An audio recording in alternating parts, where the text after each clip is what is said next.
107. Brain drain. The migration of scientists, doctors, engineers, and other technically qualified persons, usually from an underdeveloped country to a more advanced or developed country, is termed brain drain.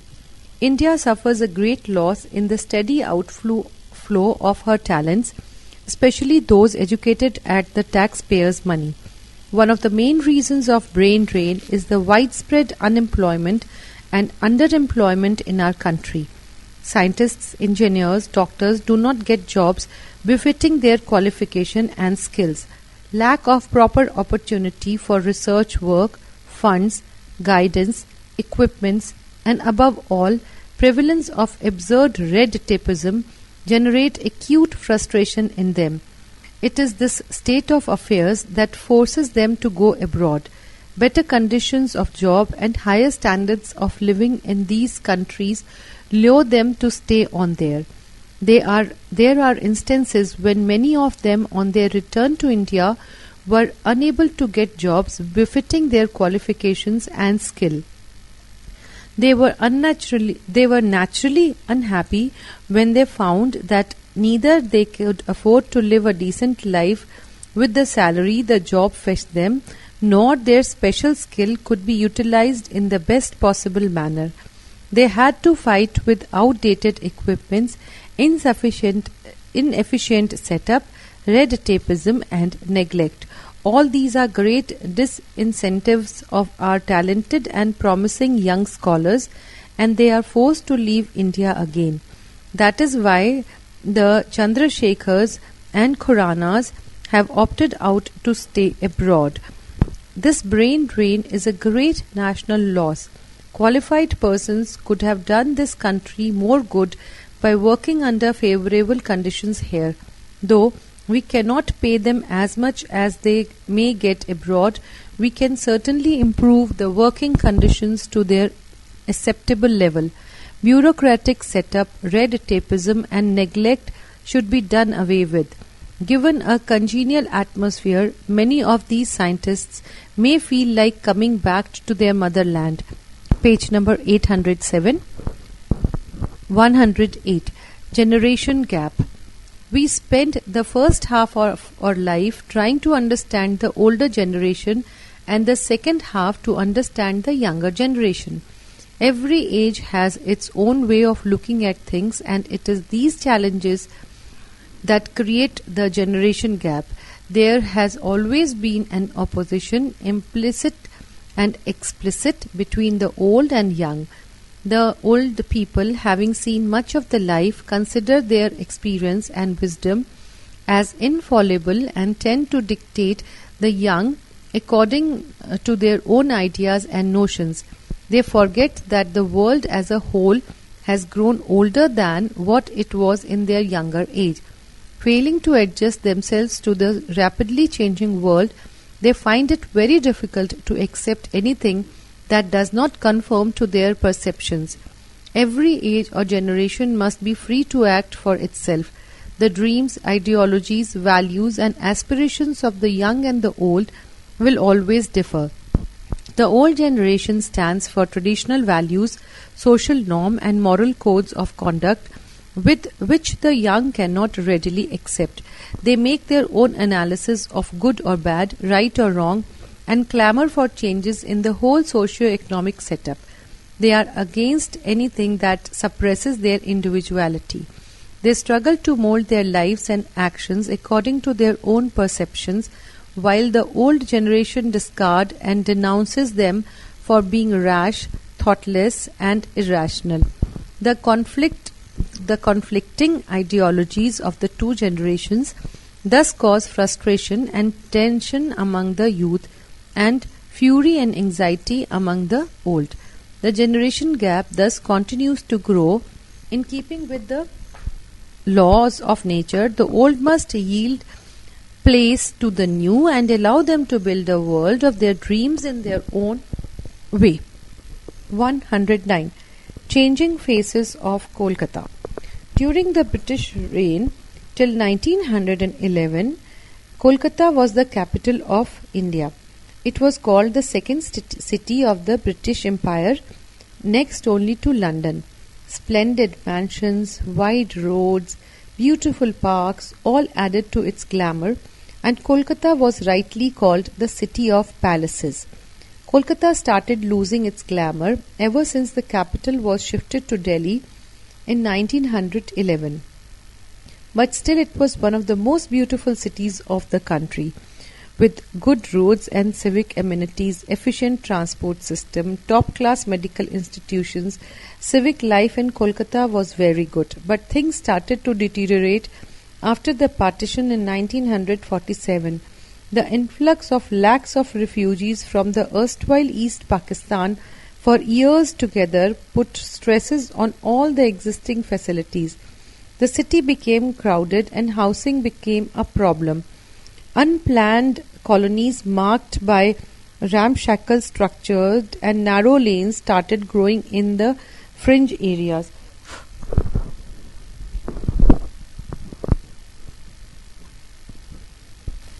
Transport, water supply, medical facilities, educational institutions all were subjected to unbearable pressure. As a result, the services deteriorated with a never-ending stream of refugees pouring in. The problem turned gigantic and the living condition in Kolkata became suffocating. Page number 808. It was at this stage the government took up development programs to mitigate this problem. Organizations like CMPO and CMDA were set up for planning and execution of various development schemes.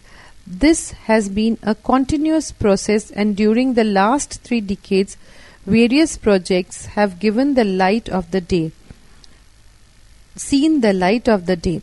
Traffic congestion has been a major problem. The EM bypass provides a new highway corridor connecting north to the south along the eastern fringe of the city. Kolkata is very proud to have the metro railway, which has become a great relief for quick and cheap mass transport from north to south along the heart of the city. With its extension up to Garia, the work of which is in progress, people in the deep southern areas would be greatly benefited. The second Hooghly Bridge, the flyover at Garia Hat, Sialda, AJC Bose Road, Park Street crossing, circular railways will, with its extension up to Damdam Airport, pedestrian overbridges, all are aimed at improving the traffic flow and mass movement. The newly constructed Nivedita Setu, beside the existing Vivekanand Bridge at Dhakeshwar, has provided an easy traffic movement from the city to the Delhi and Mumbai highways. In the housing sector, great strides have been made. The Salt Lake City has already made its mark as a modern township. The new township at Rajarhat, many times bigger than the Salt Lake, is fast coming up and will provide accommodation for lakhs of people. Many high-rise complexes such as joint venture projects are fast coming up. Shopping malls, private hospitals, 5-star hotels, Millennium Park are all recent additions that dot the city landscape. These only show that the city skyline is changing very fast. With the spurt in development activities all around, one can easily notice the changes in the faces of Kolkata. A number of elevated highways taken up, such as the one between Park Circus Junction and Parama Island, the flyovers on Vivekanand Road, and the one between Kestopur and Kekhali, etc., will be very helpful to smoothen traffic movement. Besides the east-west metro between Howrah, Medan and Salt Lake, Sector 5 and a swanky new airport at Damdam will add glory to Kolkata.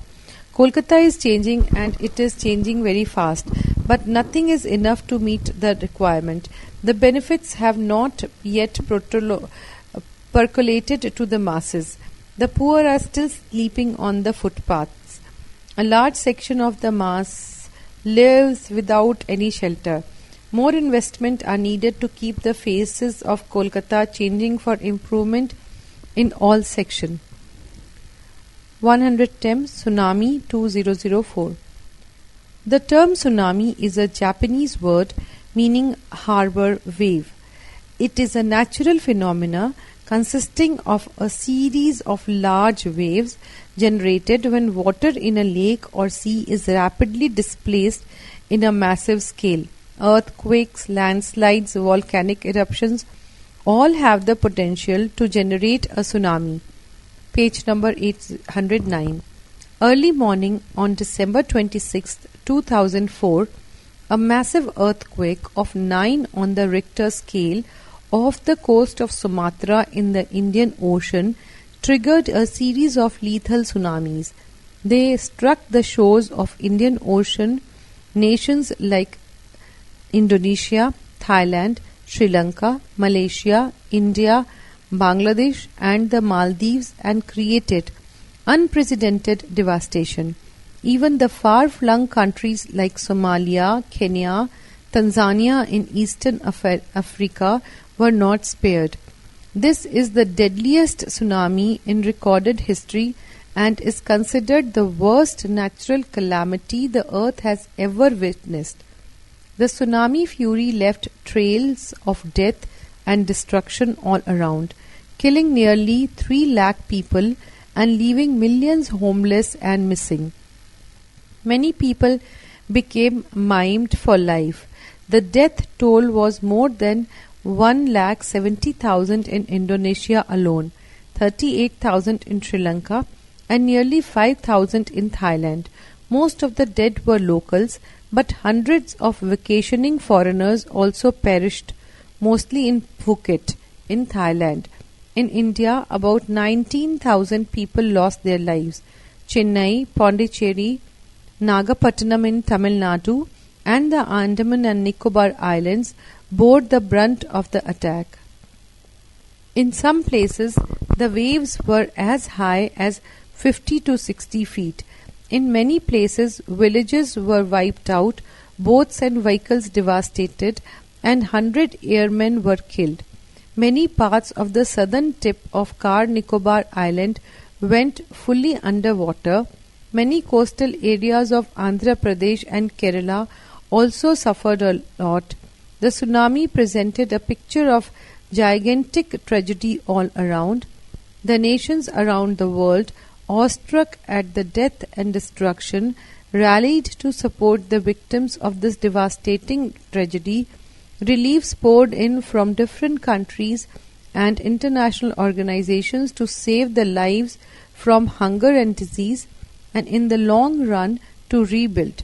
India government took immediate steps to put the army personnel for relief work in Tamil Nadu and Andaman Nicobar Islands. NGOs and government organizations rushed in and put their shoulder to this gigantic task.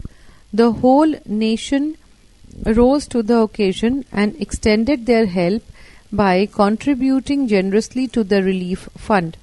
The Tsunami 2004 underlines the need for having a global tsunami monitoring system, which at present is not there. While it is not possible to prevent a tsunami in some particular tsunami-prone countries like Japan, some measures have been taken to reduce the damage caused on shores by building high tsunami walls in front of coastal areas. An advanced warning system will no doubt help in evacuating the shore areas and save precious lives.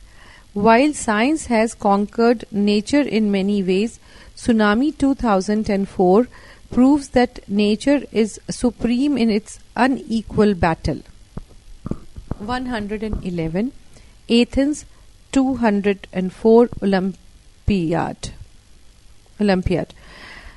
The 28th Olympiad was held in Athens, the capital of Greece, in 2004. Greece was the birthplace of the ancient Olympic Games over 2,500 years ago, and Athens was the host of the first modern-day Olympic Games in 1896. So, in the fitness of things, the 2004 Summer Olympic Games returned to Greek capital once again. The Athens Olympiad will be remembered for many reasons. While every Olympic city has a fabulous stadium, nowhere in the world could events be held at Olympia, the home of the ancient games. Athens broke many records, hosting 11,009 athletes, the largest number ever, and also the most women athletes ever. 202 countries took part in this grand show, the only international sport event drawing so many countries. The Olympic flame travelled for the first time to all continents. 301 events in 28 sports items kept the world enthralled for 17 days by the amazing feats of the athletes and sport persons. The performances of Michael Phelps, US, with 6 gold, and Ariane Persol, US, with 3 golds in swimming. Kelly Holmes and Hicam El on the track, Cuban boxers with 5 golds and 2 silvers, all were remarkable feats of individual brilliance. On the medal tally, the United States reigned supreme, winning 35 golds, 39 silver and 29 bronze for a total of 103 medals. But ominously just behind was China with 32 gold medals, 17 silver and 14 bronze for a total of 63 medals. Russia came third with 27 gold, 27 silver and 38 bronze medals with a tally of 92 medals. The 4th and 5th position were held by Australia and Japan respectively. But performance of the Indian team, represented by 76 participants, was disappointing. Taking part in tennis, archery, hockey, long jump, weightlifting, racing, they all returned empty-handed. All hopes on Pace and Bhupati in tennis, Anju Bobby George in long jump, and the hockey team, who all did well in other international events earlier, were belied as they failed to click at the right moment. The notable performance was by Major Rajyavardhan Singh Rathore, who created history by becoming the first Indian to win a silver in an individual item when he became second in the men's double trap shooting event. Karnam Malleshwari, the bronze winner in the Sydney Olympics, failed for her back injury. But our worst moment came when 2 of our women weightlifters, Pratima Kumari and Sona Machachanu, were suspended on charge of doping. The Athens Olympics will be memorable for the excellent way the games were conducted without anything untoward happening. It will also come to be seen as the games at which 2 major trends emerged: the rise of Asian nations as Olympic powers and the war on drugs becoming serious. The Chinese have always been strong in sports like gymnastics and table tennis, but in Athens they emerged as powers in sports across the board, from tennis to handballs, from diving to athletics and all points in between. The authorities were very serious against the drug cheats and punished those found guilty by suspending them or stripping them of their medal. 112. Pulse Polio Immunization Program. Polio is a disease caused by a virus and it affects mainly the children under 5. The polio virus normally enters the body through the mouth, usually from hands contaminated with the stool of an infected person. It multiplies inside the body and invades the nerve cells that control muscle movement. The result of the attack is paralysis, crippled body, and sometimes death, causing emotional burden not only on the victim but also on the family. Page number 811. Polio was one of the most dreaded diseases that created a near panic during the epidemics of 1940s and 50s. Then in 1955, a breakthrough occurred when Dr. Jonas Salk invented the vaccine which proved effective in preventing polio. This is no cure for polio. It is preventable only by immunization. The global initiative to eradicate polio by the end of year 2000 through immunization is the largest disease control program ever taken. Since polio immunization has become widespread, causes of polio are now rare in developed countries like the West. However, polio remains a problem in many parts of the world located in South Asia and the Central and West Africa. In pursuance of the World Health Assembly resolution of 1988 to eradicate polio by 2000 AD, in addition to routine polio immunization, pulse polio immunization program was launched in India in 1995. Every child below the age of 3 was given 2 doses of oral polio drops 1 month apart. The target age was later increased to cover children below 5 years of age. Subsequently, there have been several strategic changes over the years in the PPI rounds depending on the results obtained through survey.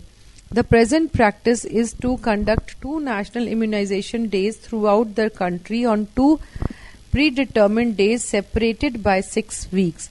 Thousands of booths are opened in school, college, hospitals and health centers where health and civil defense officials feed the polio drops to children below 5 years of age. In addition to both immunization, a house-to-house search of missing children and vaccinating them on the next 2-3 days is also undertaken. The house-to-house program resulted in identification and vaccination of 2.3 crore children who had never been vaccinated before. The PPI program has yielded satisfactory results, making the entire Northeast, Assam, Orissa and most parts of the country polio-free. The rest of the country is likely to achieve the target in a few years. People should be made aware that polio drops are essential, absolutely safe and provide additional protection to children. Cooperation of their parents, citizens and organizations in this mission will help to eradicate polio from India. 113. Ragging. The word ragging literally means making fun loudly and boisterously and teasing and playing tricks on somebody. Usually it is considered a part of youthful pranks, but the word ragging these days have earned notoriety, evoking a feeling of awe and suspension in the minds of students. In engineering and medical colleges, ragging has become a nightmare to the freshers. In the name of ragging, they are subjected to physical and mental torture by the senior students. Instead of extending a hearty welcome, the newcomers are teased and tormented in various ways. They are often beaten up mercilessly just for fun. They are made to crawl on the floors for hours, stand on one leg and forced to go without any food. They are sometimes treated with dirty jokes. The freshers consequently become panicky and pass sleepless nights. The first few days prove nightmarish to them. Many become sick and mentally broken. Page number 812. Some even give up the studies and return home. Every year at the beginning of the academic sessions, newspapers become replete with reports of this barbaric ritual. The justification in support of ragging is that it helps the freshers to shake off their initial shyness and adapt themselves to the new surroundings. It makes them smarter and train them to face any odd situation boldly in future. But such arguments are thoroughly unacceptable. Nobody has the right to be so sadistic to the students who have joined the institute aspiring to build up bright careers. Ragging is condemned by all sections of people and strong oppositions have been formed against this cruel practice. But unfortunately, in most of the college authorities seem to take a lenient view of the matter.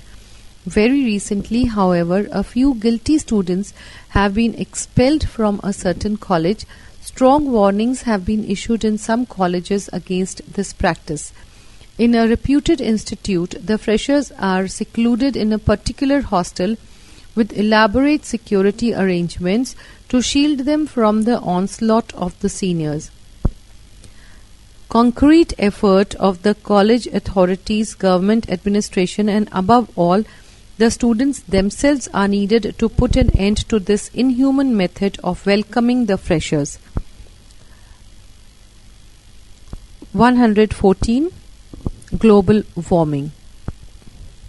Global warming means increase in the average temperature of Earth's atmosphere and oceans, is one of the most serious challenges facing us today. Since the early 20th century, the Earth's average surface temperature has increased by about 0.8 degrees Celsius, the major increase occurring since 1980.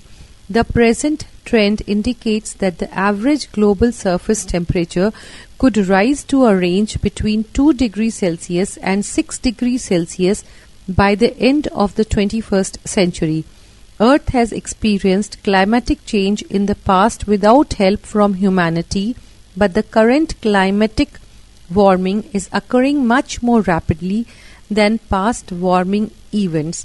A warmer Earth may lead to changes in rainfall patterns, a rise in sea level owing to melting of glaciers, and a wide range of impacts on plants, wildlife, marine creatures, and humans. Frequent floods, drought, heat waves, hurricanes, and tornadoes may upset the balance of the ecosystem. Crops and food supply may also be affected. This is matter of grave concern to environmentalists all over the world, whose ultimate objective is to prevent dangerous human-induced climate change.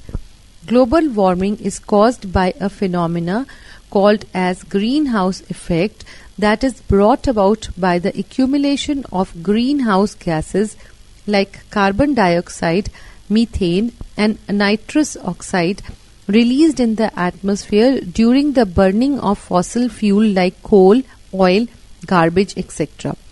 Emissions from automobiles, industries are the main source of these gases.